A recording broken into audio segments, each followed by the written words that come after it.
Hello friends, நம்ம 20 டேஸில் 1000 English verbs கற்றுக்கிற அந்த முயற்சியில் நம்ம இருக்கிறோம். இன்னைக்கு டே 13. இது வரைக்கும் பார்த்தீங்கன்னா நம்ம 600 இங்கிலீஷ் வேர்ப்ஸ் கற்றுருக்குறோம். இன்னைக்கு இந்த லெசனில் 601லேருந்து ஆரம்பித்து 650 வரைக்கும் இருக்கிற இங்கிலீஷ் வேர்ப்ஸ்லாம் கற்றுக்க போகிறோம். இந்த வீடியோ கண்டிப்பாக உங்களுக்கு பிடிக்கும். அதனால் இந்த லெசனுக்குள்ளே போகிறதுக்கு முன்னாடி இந்த வீடியோவுக்கு ஒரு லைக் கொடுத்துருங்க. அப்படியே நம்மளோட சேனலுக்கு சப்ஸ்கிரைப் பண்ணிக்கிங்க. இப்போ வாங்க இந்த லெசனுக்குள்ளே போகலாம். ஸோ நம்ம இன்றைக்கி கற்றுக்க போகிற முதல் வேர்ப் என்னது அப்படின்னா காற்றடி அப்படின்னு சொல்லுவோம். காற்றடி. இப்போ பலூனுக்கெலாம் காற்றடிப்போம், அதுபோல் டயருக்கெலாம் காற்றடிப்போம் இல்லையா?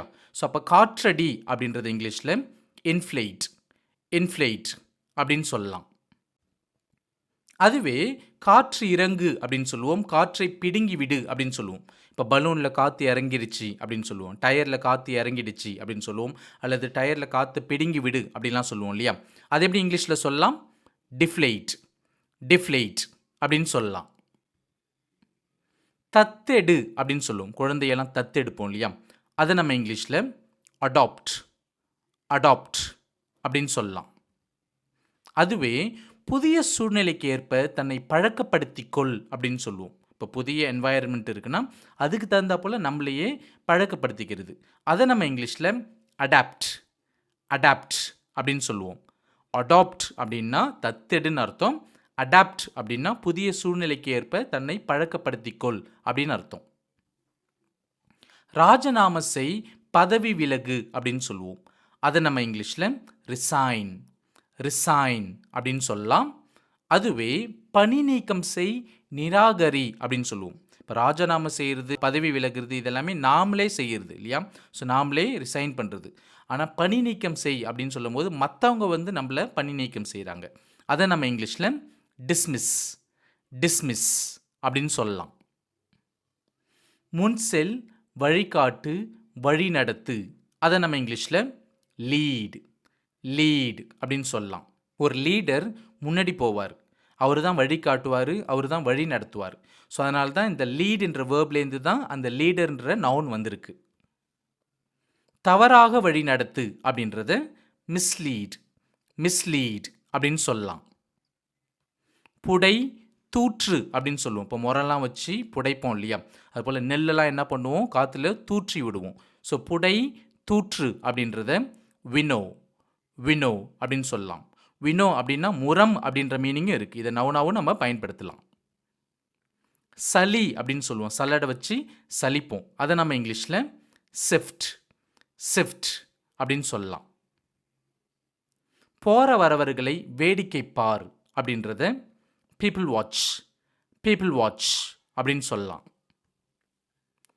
நயமாக பேசி சம்மதிக்கவை அப்படின்றத கஜோல், கஜோல் அப்படின்னு சொல்லலாம்.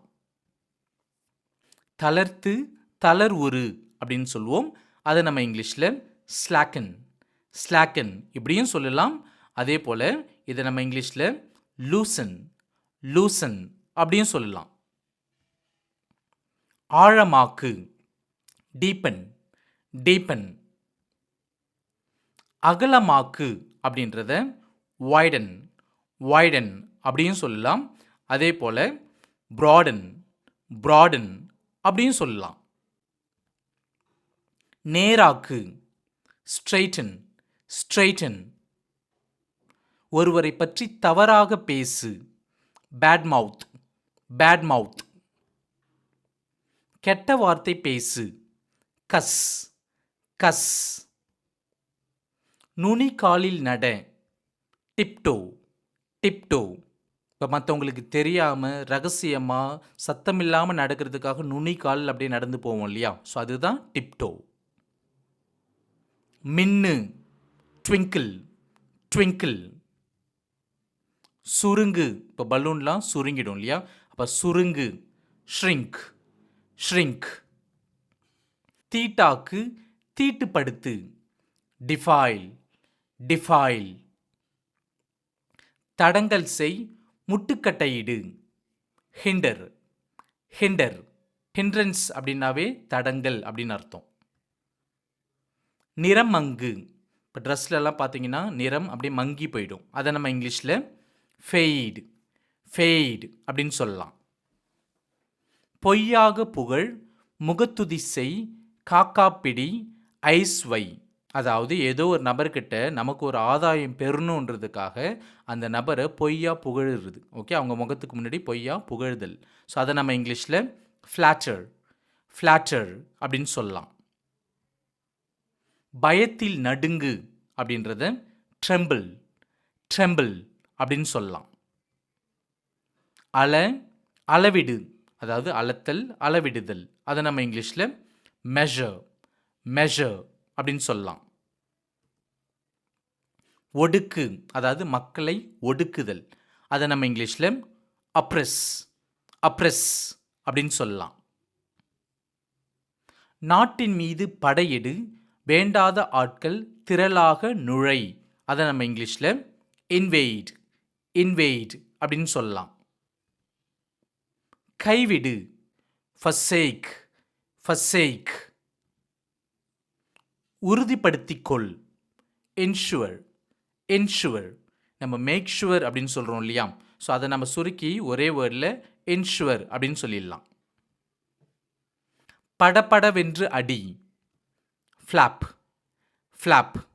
இப்போ பறவைகள்லாம் பார்த்தீங்கன்னா தங்களுடைய சிறகுகளை படபடன்னு அடிக்கும் இல்லையா, அதுக்கும் ஃப்ளாப்ன்ற வேர்பு நம்ம பயன்படுத்தலாம்.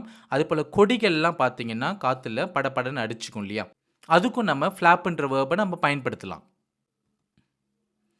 மன்னிப்பலி, பாடன், பாடன். உண்ணா நோம்பிரு, விரதம் இரு, ஃபாஸ்ட், ஃபாஸ்ட். அழி, அதாவது எழுதியதை வரைந்ததை அழித்தல், இரேஸ், இரேஸ். தொழு, வணங்கு, வழிபாடு செய், வர்ஷிப், வர்ஷிப். துன்பப்படு, சஃபர், சஃபர். அறிவுரை சொல், அட்வைஸ், அட்வைஸ். யூகம் செய், கெஸ், கெஸ். திட்டமிடு, பிளான், பிளான். காயப்படுத்து, ஹர்ட், ஹர்ட். ஒன்று சேர், கூட்டு, கேதர், கேதர். பழுது பார், சரிபார், ரிப்பேர், ரிப்பேர்.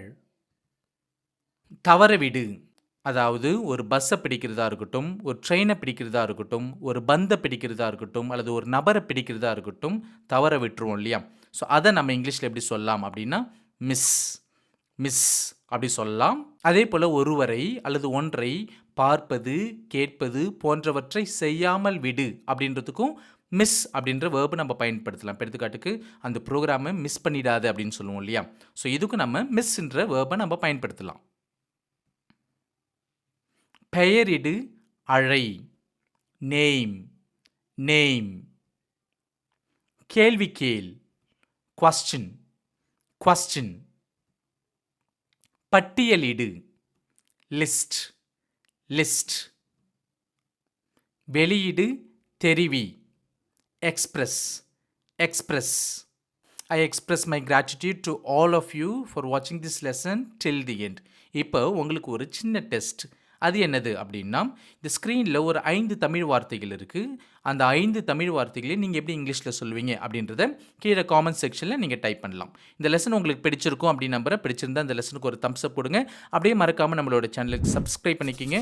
மீண்டும் நம்ம அடுத்த லெசனில் சந்திக்கலாம். தேங்க்யூ.